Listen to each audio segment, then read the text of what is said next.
Now get this. Here's what he says in Nehemiah chapter 2 and verse 12. He says, I set out during the night, and I had not yet told anyone what my God had put in my heart to do. I hadn't yet told anyone but why my God put in my heart to do. Where did his passion come from? Why did he care so much about this city, the symbol of his country?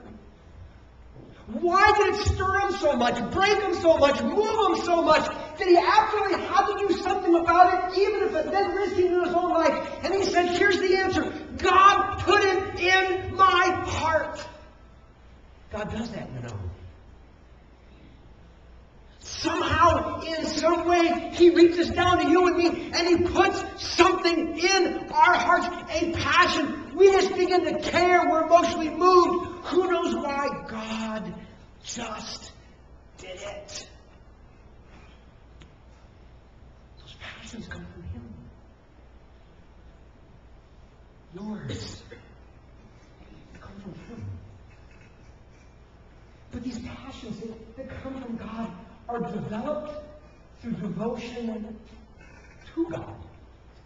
It's almost like this. Practicing devotion to God opens up a conduit where he can begin to give passion, his passion, righteous passion, in my heart. See, here's what it says in Psalm 37 and verse 4. It says, delight yourself in the Lord, and he will give you the desires of your heart. Delight yourself in the Lord. What does that mean? It basically means, look, just devote yourself to God. Make God a priority. Make serving him a priority. Make pleasing him a priority. Make obeying him a priority. Make God the delight of your life, the pursuit of your life, the biggest thing in your life. And when you delight yourself in God, he begins to give you the desires of your heart. Literally, he begins to give your heart its desires. Did you get that? It doesn't mean serve God and then you get whatever you want. It means serve God and suddenly you start desiring certain things. You begin to have a passion for certain things. Because this word desire is literally a word that means to be emotionally stirred over something. This is what God wants to do.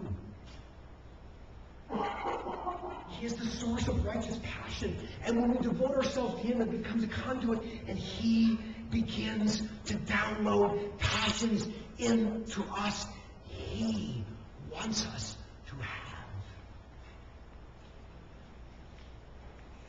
I know some of you have looked at him and said, why all the cups? And I've heard some of you, beer pong was one answer that I've heard. That would not be why they're here. These red cups everywhere, you know what they kind of stand for? They stand for every good cause, every righteous endeavor, pursuit, activity on the planet. Oh, there's so many, aren't there? Good causes, good activities. There's so many. And what happens is when we begin to devote ourselves to God, and we just kind of serve him and obey him and just make him a priority, we just, as best we know how, we try to work that out. What God begins to do is he takes all of these things that are there and he begins to pick one out. And he does it his own choosing. He might pick this one. This is music. And just a love for music and a love to make music, a love to play music. And God might choose to take that one and he just goes, I want that one in your heart. And suddenly that becomes to mean something.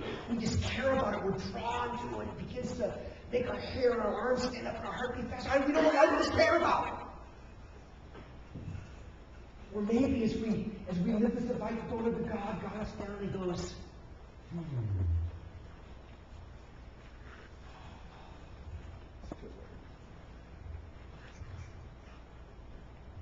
Racism is such an evil in our world. And God says, I want you to do something about it, so I'm going to take that and I'm going to begin ending racism. And I'm going to just pour that cause into your heart. And for some reason now, this whole idea of racial prejudice and racial division, for some reason, it just really, really matters to you. And you don't know why. It's just in you and you care about it so incredibly much because God put it in your heart. That's what He does. He picks the passions. And whenever we're just trying, just as best we can, we're not flawless, but we're just so much trying to delight ourselves in God and just to serve Him and honor Him and make us a priority and try to do the things He wants us to do. Somehow when that conduit opens up, God begins to take things and just pour them into our heart. His choosing, His will, His way. And they just begin to matter. I remember when I was in high school, there was this little window of time where I began to delight myself in God. I wish I could say it was the rule, but it wasn't the rule. It's kind of an exception. Somehow I just, I don't know, got on fire. I don't know what happened. But I began to delight myself in God, and obeying Him actually mattered to me. And during that window, for some unknown reason, I began to care about, spreading the good news. And I began to care about advancing the kingdom of God. And I don't know why. And I would talk to people, and they go, oh, it's a call to ministry. Call to ministry. Call to ministry. You had to understand me at the time. It's like, I hated church. Seriously, church, boring. Oh my goodness! But all of a sudden, there's this. I want to live my life doing something directly for God. I don't know where that came from. I told some people, they're like, you, which is still a reaction I get every week. And then I remember in college, again, a period of time. Stop playing games, just delight yourself in God. And the next thing I know is all of a sudden it's like the local church begins to, I wanted to devote my life to the local church. The local church, I don't like the one I'm going to. I don't like anyone I've ever been in. And God's going, no, the local church, devote your life to it. I began to care about it. I'm going, why? God, I felt schizophrenic. I'm caring about what I hate. You really are like everybody said. Here's something you hate, do that. And I got in ministry, and I was delighting myself in God. And all of a sudden, people's brokenness began to just overwhelm me. I actually, by nature, tend to be a little bit of a night owl. My whole family would be up, in bed, and I'm just trying to let go of the day, and I'm flipping on television, and this commercial comes on for, Compassion International. It shows pictures, people in, kids in third world countries. I began to weep like a baby. Fall on the floor, uncontrollable sobbing. I remember thinking, God, I'm having an emotional breakdown. I need medication. I need institutionalized. What's happening to me? The answer is something was beginning to come along. Somehow that began to morph and change inside of me. And it wasn't just physical brokenness, it was the spiritual brokenness of everybody around me. God began to impress upon my heart that the people that I rub shoulders with every single day have as much of a brokenness on the inside as people from third world countries seem to have on the outside, but they just mask up and carry it over. But it's the inside, they're broken and they're dying. You've got to do something about it. I remember one day walking through a shopping mall, and for whatever reason I determined that I was going to try to lock eyes with everybody that I passed.